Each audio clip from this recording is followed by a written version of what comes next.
మీ పేరు? ప్రసాద్ స్వామి. ఎన్ని సంవత్సరాల నుంచి గుళ్ళు చేస్తారు? 20 సంవత్సరాలు. ఓకే.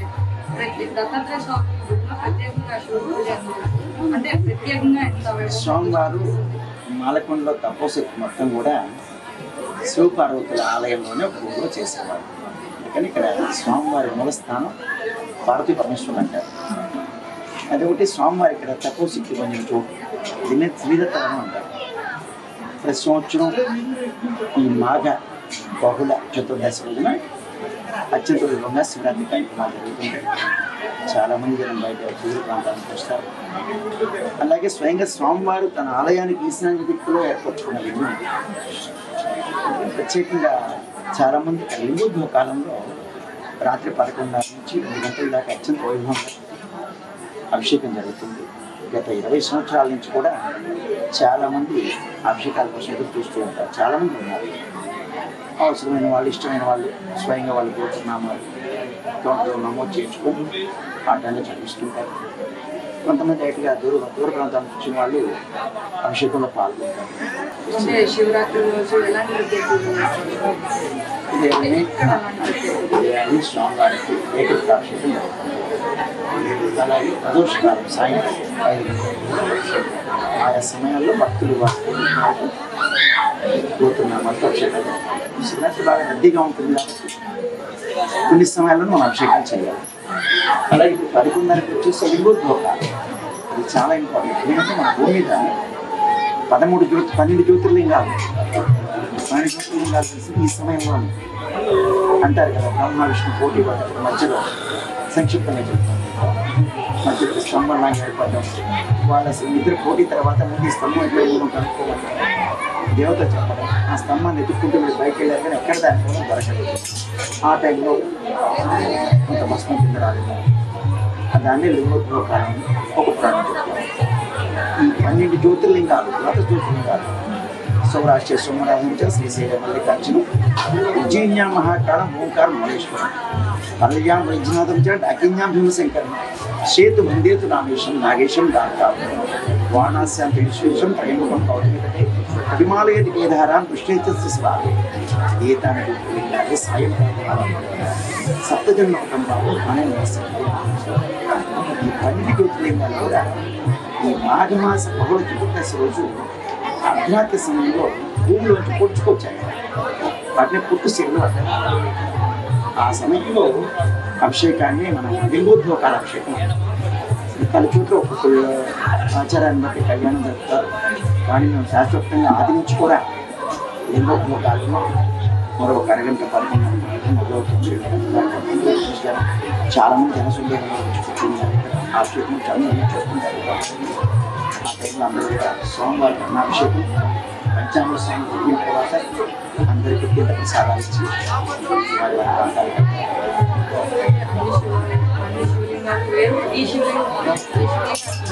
ఈశాన్యంలో పితృస్థానమైన శివుడు 90 డిగ్రీల కోణంలో అమ్మవారు ఇవన్నీ ఉంటాయి. దీన్ని శ్రీదత్తవనం అన్ని రకాల సన్నిధులు ఉంటాయి. ఇంగుడేడు, మారేడు, అత్తి, ఇలాగా చంద్ర సన్నిధులు, గోశాల.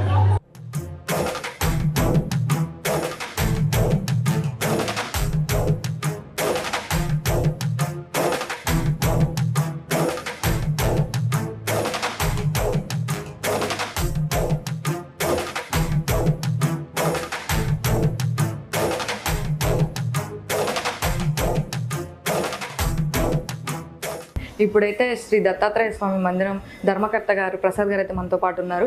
అసలు ఎందుకు శివరాత్రి ఇంత ప్రత్యేకంగా దత్తాత్రేయ స్వామి గుళ్ళో చేస్తున్నారు అని చెప్పేసి సార్ మాటలను అడిగి తెలుసు. సార్, ఎందుకు శ్రీ దత్తాత్రేయ స్వామి గుళ్ళో అదే మందిరంలో ఎందుకు మహాశివరాత్రి ఇంత గొప్పగా చేస్తున్నారు సార్? 1972వ సంవత్సరంలో స్వామివారు ఇక్కడ ఆశ్రమం నిర్మించుకొని తక్కువ సాధన ప్రారంభించారు. ఓకే. ఆ సంవత్సరం శివరాత్రికి ఇక్కడ ఒక స్వామివారు తపస్సు చేసుకుంటున్నారు అని తెలిసి వేలాది మంది భక్తులు ఇది చూద్దామని చెప్పి ఉత్సుకతతో ఇక్కడికి వచ్చారు. అది స్వామివారు ఫస్ట్ టైం స్వామివారు ఉన్నప్పుడు ఒక ఎక్కువ మంది భక్తులు రావడం, స్వామివారిని కలుసుకోవడం, శివరాత్రి రోజే చూడడం. స్వామివారు అది చూసిన తర్వాత వారికి క్రమంగా ఒక ఆలోచన వచ్చింది. తను భక్తులతో ఇంటరాక్ట్ అవ్వడానికి ఒక వేదిక అనిపించింది. తర్వాత అదే టైంలో ఎక్కువగా తనకు ఏకాంత భంగం అవుతుందని చెప్పి 2 రకాల ఆలోచనలతో ఉండేవారు ఆయన. అలా క్రమంగా శివరాత్రి అనేది రోజు వచ్చి స్వామివారిని దర్శించుకోవడం ఒక 76వ సంవత్సరంలో స్వామివారికి శివరాత్రి రోజు ఇట్లా భక్తులు వచ్చిపోయిన తర్వాత ఆయన ఒక నిర్ణయానికి వచ్చారు. ఇలా కాదు, తను జీవ సమాధి పొందాలి ఇక్కడ అని చెప్పి నిర్ణయం తీసుకున్న తర్వాత ఆయన కపాల మోక్షం ద్వారా జీవ సమాధి పొందారు. కానీ ఈ భక్తులు శివరాత్రి రోజు ఇక్కడికి రావడం అన్న ఆనవాయితీ మాత్రం అప్పటి నుంచే ప్రారంభమైంది. ఓకే, అంటే మహాశివరాత్రి రోజు శివుడికి కళ్యాణం కూడా చేస్తారు, అలా చేస్తారా సార్? ఇక్కడ కళ్యాణం ఏం జరగదు. ఇక్కడ తర్వాత ఈ ఉపాలయాలు ఏర్పడినప్పుడు శివాలయం కూడా కట్టించారు. అక్కడ లింగోద్భవ కాలంలో అభిషేకాలు చేయడం అది అలవాటుగా పెట్టారు. కానీ ఎక్కువ మంది భక్తులు స్వామివారి జీవ సమాధి మందిరం అంటే బృందావనాన్ని చూడడానికే ప్రాధాన్యత ఇచ్చి ఇక్కడికి వస్తారు శివరాత్రి రోజు. అది ఒక పెద్ద ఉత్సవంలాగా మారిపోయింది కాలంలో. వేలాది మంది భక్తులు రావడం, ఈ భక్తుల సౌకర్యార్థం ఏర్పాట్లు చేయడము, అలాగే ప్రభుత్వం వాళ్ళు కూడా ఆర్టీసీ బస్సుల్లో భక్తులు రాకపోకల కోసం ఏర్పాటు చేయడం. ఇలా క్రమంగా శివరాత్రి అనేది దత్తాత్రేయ స్వామి మందిరం తాలూకు ఉత్సవాల్లో ఒక పెద్ద భాగంగా ఏర్పడింది. మీకు గవర్నమెంట్ వాళ్ళు సపోర్ట్ చేస్తున్నారు సార్? అంటే ఆర్టీసీ బస్సులు కానీ ఏదైనా పబ్లిక్ ఇష్యూస్ 1986-87 సంవత్సరం నుంచే ఈ దత్తాత్రేయ స్వామి మందిరం ఎండోమెంట్ దేవాదాయ శాఖ ఆధీనంలో ఉంది. దేవాదాయ శాఖ వారి తరఫున కానీ ప్రభుత్వం వారి తరఫున కానీ శివరాత్రికి కానీ ఉత్సవాలకు కానీ సంపూర్ణ సహకారం ఉంది. ఆర్టీసీ వాళ్ళు బస్సులు ఏర్పాటు చేస్తారు. అలాగే ప్రైమరీ హెల్త్ సెంటర్ వాళ్ళు ఇక్కడ ఒక మెడికల్ క్యాంప్ పెడతారు. అట్లా ప్రభుత్వ పరంగా చేసే కార్యక్రమాలు వాళ్ళు చేస్తారు. అలా కాకుండా దేవస్థానం తరఫున మేము కూడా భక్తుల సౌకర్యం కోసం అన్నదానము, సాంస్కృతిక కార్యక్రమాలు ఇవి ఏర్పాటు చేస్తాం. అంటే ప్రజలు చూస్తే పెద్ద ఎత్తున వస్తున్నారు, ఎలాంటి ఫెసిలిటీస్ చూసారు సార్ వాళ్ళ కోసం? ఇక్కడ అన్నదానం ఉంది. ప్రజలు అంటే కూర్చోడానికి కానీ దానికి కానీ వసతి కల్పించడం కూడా షెల్టర్లు ఏర్పాటు చేశాము. వాళ్ళకు 2 పూట్ల అన్నదానం ఒకటి ఏర్పాటు చేస్తాము, తాగునీటి సౌకర్యాలు, ఇలా మౌలిక వస్తువులన్నీ కూడా ఏర్పాటు చేసాము. అంటే దాతలు ఎవరైనా ముందుకు వచ్చిస్తారు సార్? మొత్తం దాతలు ముందుకు వస్తారు, దాతలు కూడా ముందుకు వస్తారు. అన్నదానానికి దాతలు ఉంటారు. మొదటి నుంచి కూడా దాతల సహకారంతోనే ఇంత ఎత్తున చేయగలుగుతుంది. సార్ అసలు ఎందుకు ఇది దత్తాత్రేయ స్వామి గుడిలో శివరాత్రి ఇంత ప్రత్యేకంగా చేస్తారు సార్? శివరాత్రి ప్రత్యేకత గురించి చెప్పాలంటే స్వామివారికి పార్వతీ పరమేశ్వరులకు ఉన్న అనుబంధం గురించి ముందుగా చెప్పాల్సి వస్తుంది. స్వామివారి మాలకంలో తపస్సు చేసి ప్రారంభించింది పార్వతీదేవి మఠం అనే స్థలం నుంచి. అక్కడ శివాలయము పార్వతీదేవి మఠం మాలకొండకు ఉత్తరం వైపు కొండకు దిగువ భాగంలో ఉంది. స్వామివారు తన తపో సాధనకు ఆ 2 ప్రదేశాలను ఎన్నుకున్నారు. పార్వతీదేవి మఠంలో నివాసం ఉంటూ శివాలయంలో తపస్సు చేసుకునేవారు. మాలకొండకు శనివారం రోజు భక్తులు ఎక్కువగా వస్తారు కాబట్టి తన తపస్సుకు భంగం కలగకుండా ఉండడం కోసం శివాలయం పైన గుహలకు వెళ్ళిపోయి అక్కడ తపస్సు చేసుకునేవారు. శివాలయంలో తపస్సు చేసుకుంటూ అలా మాలకొండలో ఉన్నప్పుడే మా తల్లిదండ్రులకు స్వామివారు పరిచయం. సో మొదటి నుంచి కూడా స్వామివారికి, దత్తాత్రేయ స్వామివారికి శివుడితో కానీ పార్వతీదేవి దేవితో కానీ ఒక రకమైన తల్లి బిడ్డల సంబంధం ఉంది. స్వామివారు అక్కడ ఉండేవారు. కొన్నాళ్ళు ఆయన అక్కడ తపస్సు చేసుకోవడము, మా తల్లిదండ్రులతో పరిచయం ఏర్పడడం జరిగిన తర్వాత తన తపో సాధనకు భూమి కావాలి, ఆశ్రమం నిర్మించుకోవడానికి ఒక స్థలం కావాలి అని అడిగారు. స్థలం కావాలన్నప్పుడు మా తల్లిదండ్రులు ఏమన్నారంటే, ఇలా మా ఊరికి దగ్గరలో ఒక బీడు భూమి ఉంది, మీరు చూసి మీకు నచ్చితే నేను ఇస్తాము అని చెప్పారు. స్వామివారు ఒకరోజు ఇక్కడికి వచ్చి చూశారు. చూసినప్పుడు ఇది ఈ స్థలమే నాకు కావాలి, ఇది ఒకప్పుడు దత్తక్షేత్రము, అందువల్ల ఈ స్థలాన్ని ఎంపిక చేసుకుంటాను. అలా ప్రతి అడుగులోనూ ఇక్కడ ఈ క్షేత్రానికి మహాశివుడికి పార్వతీదేవికి ఒక రకమైన అనుబంధం అనేది ఉంది ఇక్కడ. అలాగే స్వామివారు తర్వాత తదనంతరం ఆశ్రమాన్ని నిర్మించుకొని ఇక్కడ తపస్సు చేసుకునేటప్పుడు చుట్టుపక్కల గ్రామాల్లో కూడా శివరాత్రికి ఉత్సవాలు జరిగేవి. అక్కడికి ఉత్సవాలకు వచ్చిన ప్రజలు ఇక్కడ ఒక స్వామివారు వెలిశారు అని చెప్పి ఉత్సుకతో ఇక్కడికి వచ్చి చూడడం మొదలుపెట్టారు స్వామివారిని. స్వామివారికి కొంచెం అది ఇబ్బందిగా అనిపించినా ప్రజలను ఆపలేరు కదా, ప్రజలు వచ్చి చూడడం వెళ్ళిపోవడం జరిగింది. అండ్ ఫైనల్గా 76వ సంవత్సరంలో పెద్ద ఎత్తున ప్రజలు శివరాత్రికి రావడం చూడడం చూసి తనకి ఇంకా తక్కువ సాధన గురించి ఆయన ఆలోచించుకొని మా తల్లిని పిలిపించి ఆయన చెప్పారు, నాకు సాధన అయిపోయింది, నాకు జీవ సమాధి చేయండి అని అడిగారు. మా తల్లిదండ్రులు జీవ సమాధి తమ చేతులు చేయడానికి ఇష్టపడలేదు. తల్లిదండ్రులు కానీ స్వామివారికి అంతకుముందు ఉన్న శిష్య బృందం కానీ ఆశ్రమం నిర్మించిన వారు కానీ ఎవరు కూడా ఇష్టపడలేదు. అది కూడా శివరాత్రి రోజు జరిగిందంటారా? లేదు, శివరాత్రి తర్వాత జరిగింది. శివరాత్రి అయిపోయిన తర్వాత జరిగింది అనమాట. జరిగినప్పుడు స్వామివారు ఫైనల్గా ఒక నిర్ణయం తీసుకొని తన కపాల మోక్షం ద్వారా సిద్ధి పొందామని వేశారు. అలాగే 1976 మే 6వ తారీఖు నాడు ఆయన కపాల మోక్షం ద్వారా సిద్ధి పొందారు. సిద్ధి పొందినా కూడా స్వామివారి సమాధి చెందిన తర్వాత కూడా స్వామివారి బృందావనాన్ని శివరాత్రి నాడు వచ్చి దర్శించుకోవడం అనే ఆనవాయితీ మాత్రం అలాగే కొనసాగుతూ వస్తోంది. అంతకుముందు స్వామివారు జీవించి ఉన్నప్పుడు ఎలా ప్రజలు వచ్చారో అలాగే ప్రజలు రావడం మొదలుపెట్టారు శివరాత్రి. అందువల్ల క్రమంగా శివరాత్రి అనేది స్వామివారి తాలూకు ఉత్సవాల్లో ఒక భాగంగా ఏర్పడింది. పెద్ద ఎత్తున ప్రజలు రావడం, చుట్టుపక్కల గ్రామాల్లో ఉత్సవాలు జరుగుతుంటే అక్కడికి వచ్చిన ప్రజలందరూ ఇక్కడికి రావడం. ఇంకా ఇక్కడ ఉత్సవం ఇంత పెద్ద ఎత్తున జరిగేటప్పుడు సహజంగానే మౌలిక వసతులు ఏర్పాటు చేయాలి కాబట్టి ప్రభుత్వం వారు కూడా ప్రత్యేక బస్సులు ఏర్పాటు చేయడం మొదలుపెట్టారు. మేము కూడా మందిరాల తరఫున వచ్చిన ప్రజలకు తాగునీటి సౌకర్యము, అన్నదానము ఇలాంటి ఏర్పాటు చేయడము, వాళ్ళకు వస్తువులు కల్పించడము, ఇవన్నీ చేస్తూ వస్తున్నాం. ఇప్పుడు శివరాత్రి అనేది ఒక ప్రత్యేకమైన ఉత్సవం. ఇక్కడ ఆ రోజు నుంచి కూడా ఏ రోజైతే స్వామివారిని చూడడానికి ప్రజలు వచ్చారో ఆ రోజు నుంచి స్వామివారు సిద్ధి పొందిన తర్వాత కూడా స్వామివారి బృందావనానికి ఇంకా పెద్ద ఎత్తున తరలి వస్తున్నారు. రావడమే కాదు, స్వామివారి దగ్గర తమ సమస్యలు చెప్పుకోవడం, అవి తీరిన తర్వాత తమ మొక్కులు చెల్లించుకోవడం, ఇవి కూడా శివరాత్రిలో జరుగుతాయి. ఇక్కడ శివరాత్రి అప్పుడు తలనీలాలు కూడా ఇస్తుంటారు కొంతమంది భక్తులు. శివాలయం దర్శించుకున్నాము. అన్ని గుళ్ళల్లో శివాలయం కన్నా ఈ శివాలయం కొంచెం ప్రత్యేకంగా ఉంది. అసలు దీని నిర్మాణం ఎలా జరిగిందంటారు? స్వామివారు సిద్ధి పొందిన తర్వాత సుమారుగా 3 సంవత్సరాల తర్వాత ఇక్కడ ఒక ఉపాలయం నిర్మిద్దాము, శివాలయం స్వామివారు తన తపస్సు మాలకొండలో శివాలయంలో చేసుకున్నారు కాబట్టి ఒక శివాలయం నిర్మిద్దామన్న ఆలోచన మా తల్లిదండ్రులకు కలిగిన తర్వాత అందుకు దగ్గర ఏర్పాట్లు చేసుకుంటుంటే కొంతమంది భక్తులు ఆ శివాలయంలో శివలింగం ఇవ్వడానికి ముందుకు వచ్చారు.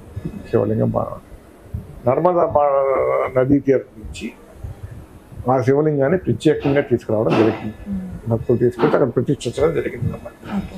అది నర్మదా నదీ తీరం నుంచి వచ్చిన శివలింగం కనుక సారలతో కూడా కొంచెం ప్రత్యేకతగా ఉంటుంది. ప్రతి శివరాత్రి రోజే కాదు, ప్రతి సోమవారం కూడా ఆ శివలింగానికి ప్రత్యేక అభిషేకాలు జరుగుతుంటాయి. శివరాత్రి రోజు ఇంకా ఎక్కువగా జరుగుతాయి. లింగోద్భవ కాలంలో అన్నాభిషేకం, ప్రత్యేక అభిషేకాలు ఇవి జరుగుతుంటాయి.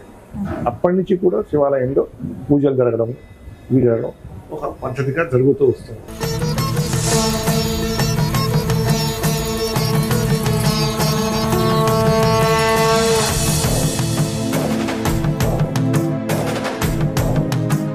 నమస్కారం అండి. నమస్కారం. మీ పేరు? గుంటూరు భాస్కర్ రావు. ఓకే, ఎన్ని ఇయర్స్ నుంచి ఇక్కడ ఉన్నారు మీరు? ఎవ్రీ వీక్ వస్తా. For the last 2 years 108 weeks రావాలని నియమం పెట్టుకున్నారు. శివరాత్రి ఎందుకు ఇంత ప్రత్యేకంగా చేస్తున్నారు ఇక్కడ? ఈ యొక్క దత్తాత్రేయ అంశతో ఉన్న పూజ చేసినటువంటి స్వామీజీ వారి యొక్క అభిమతం ఇక్కడ శివుడు ప్రత్యేకం ఉన్నాడని ఆయన నమ్మకం. మీరు దత్తాత్రేయ స్వామి చూసారా? నేను చూశానమ్మా. చూశాను. అంటే ఇక్కడ కోరుకున్నవి తీరుతాయని చెప్పేసి ఒక నమ్మకం ఉంది. దాని మీద మీరేం చెప్తారు? మామూలుగా కాదు, నేనే ఉదాహరణ. మొదట ఫస్ట్ 3 weeks వచ్చా, ఇంటూ ఆఫ్ చేయండి అన్నారు. 108 నియమం పెట్టుకున్నామ్మా, నేను ఆఫ్ చేయనన్నా. 6వ వారంలో ఏదైతే నా కేసు ఫైల్ పోయిందో ఎక్కడ ప్రైమ్ మినిస్టర్ ఆఫీసర్లో అది ట్రేస్ అయింది. అది మొదటిది. 2014లో తీసుకున్నాడు. జగ్గారెడ్డి సంగారెడ్డి ఎమ్మెల్యే బావుమరి ఇవ్వడు, నన్ను టెన్షన్ పెడతాడు. ఇచ్చిన వాళ్ళు ఊరుకోవడంలా. అప్పటికి ఒక 7 ఏళ్ళు ఎవ్రీ మంత్ 1 lakh ఇంట్రెస్ట్ కట్టా. దాంతో ఒక 3 వారాల్లో ఇస్తాను, వడ్డీ ఇవ్వను అని రైట్ ఇచ్చి ఐ గాట్ 50 లక్షలు వచ్చింది. సర్వీస్ మ్యాటర్ ట్రేస్ అయింది. లాస్ట్ 95th వీక్లో కోర్టు ఆర్డర్ ఇచ్చింది. 2,96,00,000 ఏరియర్స్ పేమెంట్. దాన్ని సబ్మిట్ చేశాను మొన్ననే. ఇది 97వ వారం. చెప్పమ్మా. ఓకే, ఇప్పుడు శివరాత్రి వస్తున్నారు కదా, మీకు ఇవన్నీ ఎలా ఉన్నాయి? అంటే భోజన కార్యక్రమం కానీ ఫెసిలిటీస్ అన్నీ బాగున్నాయా? First class, super. అంత ఫెసిలిటీస్ అన్నీ బాగున్నాయి. బ్రహ్మాండంగా. Okay sir, thank you. Last and final ఏం చెప్తారు?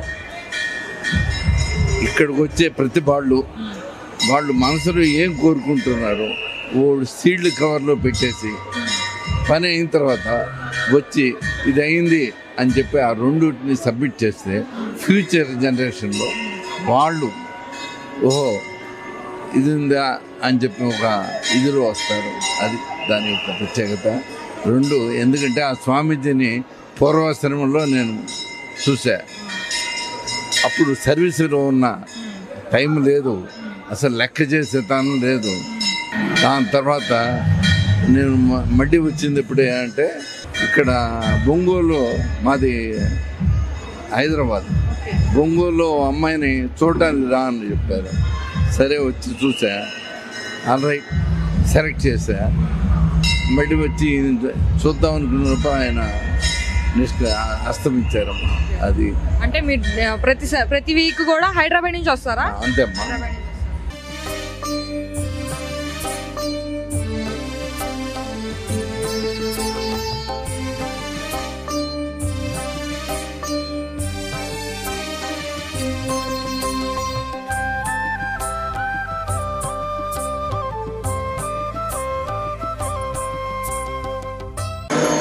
నమస్కారం అండి. నమస్తే. మీ పేరు?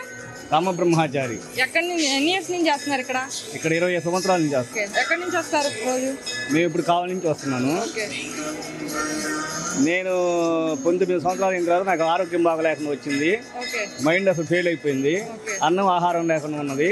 మా తల్లిదండ్రులు మోసుకొని తిరిగారు. ఇక్కడ భక్తులు కూడా నన్ను మోసుకొని తిరిగారు. తర్వాత ఒక వారం రోజులకి మొత్తం కంట్రోల్ అయిపోయి బాగా అయిపోయింది, మొత్తం తగ్గిపోయింది. తర్వాత నేను మండలాలు చేశాను. సోమవారికి 41 రోజులు మండలం చేశాను. అట్నే దత్తాయ స్వామి చేశాను, ఆంజనేయ స్వామి చేశాను, శివపార్వతులు చేశాను. అవి చేసిన తర్వాత మళ్ళీ అమ్మగారు, ప్రభావత్ అమ్మగారు నన్ను పూజారిగా పెట్టారు. పూజారిగా పెట్టిన ఆయన నువ్వు అన్నీ చదువుకుంటున్నావు కాబట్టి చేయను ఆయన అంటే అప్పటి నుంచి మైండ్ అంతా బాగుంది. తర్వాత నేను ఫస్ట్లో బంగారు పని చేసేవాడిని, ఆచార్యులు. అది వదిలేసేసి పూజారిగానే చేస్తూ ఉన్నాను. ఇంకా స్వామి సన్నిధిలో నిర్ణయించుకున్నాను, ఇంకా అన్ని వదిలేసి ఇక్కడే ఉండాలని నిర్ణయించుకున్నాను. తర్వాత మ్యారేజ్ అయిన తర్వాత కావాలి వెళ్ళాల్సి వచ్చి కావాలి వెళ్ళాము. అక్కడ కూడా అమ్మవారు అనుగ్రహించి కలుగొల శ్యామదేవి దేవస్థానంలో పూజారిగా చేస్తున్నాను. ఆ విధంగా అక్కడ శుక్రవారం చేసుకొని ఇక్కడ శని ఆదివారాలు అప్పటి నుంచి వస్తూ ఉన్నాను. మీకు చిన్నప్పుడు బాగాలేదన్నారు కదా, ఏ ఏజ్ లో బాగాలేదు మీకు? అదే 19 సంవత్సరాలు అప్పుడు బాగలేదు. ఇప్పుడు అంతా బాగుందంటారా? బాగుంది. మీ బాబు అతను? మా బాబు, మా కుమారుడు. అంతా బాగుందంటారా? తర్వాత మ్యారేజ్ కావడం, పిల్లల పుట్టడం అంతా. ఓకేనండి, థ్యాంక్ యూ. నమస్కారం. సంగం మండలం. ఎన్ని ఇయర్స్ వస్తున్నారు ఇక్కడికి? 2 సంవత్సరాలు వచ్చి మళ్ళీ ఇప్పుడు వస్తున్నాం. 2 సంవత్సరాల తర్వాత వస్తున్నారా? ఇక్కడ శివరాత్రి సందర్భంగా ఏర్పాట్లు అన్ని ఎలా ఉన్నాయి? బ్రహ్మాండంగా ఉన్నాయమ్మా. ఫెసిలిటీస్ అన్ని బాగున్నాయా? అన్నీ బాగున్నాయి. ఫుడ్ కానీ గుడ్డు బాగా, ఆయన ఎక్కడైనా బాగానే ఉంది. ఎక్కడ పెట్టినా గుడ్డే కదా శివరాత్రి రోజా. ఓకేనండి, థ్యాంక్ యూ.